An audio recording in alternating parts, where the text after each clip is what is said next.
I think kind of the longer answer for how would I know that my prosthesis is the best design for me would have a lot to do with what went into the design of the prosthesis. There you go. We talked earlier about how we do these comparative analysis. We evaluate different foot and knee components, socket designs, suspension systems, all these things. These are all questions that are answered during the design phase before you have your definitive prosthesis. So you're not delivered something and then all of a sudden you see something online or in the news and say, well, I didn't know about that, how come I didn't? And if you do see something like that, you should go back to your prosthetist and ask the question. Yep. I didn't know about this. Can you give me some information about this? Oftentimes I'll get patients from other companies and I'll say, well, and I'll see a foot and I may question, you know, with the patient's activity. I'm like, so, well, how was it determined that this was the foot that you chose for your prosthetic limb? And you know what the most common answer is?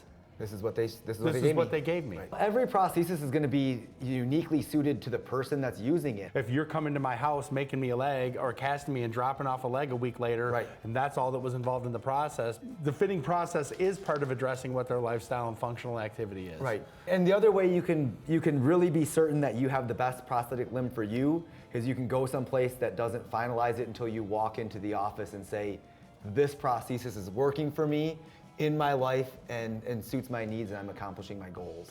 Oftentimes people have a lot of questions or like, I'm learning about this and I've learned about that after I've been fit with my definitive and I didn't hear about that.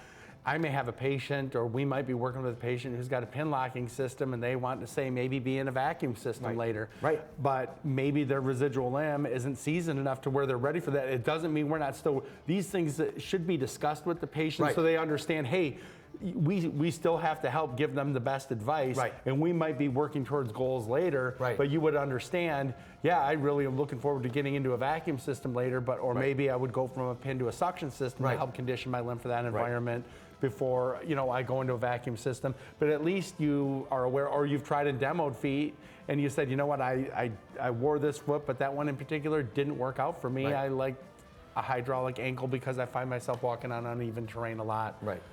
But you're not kind of in the dark saying, I just didn't know that those types of things existed.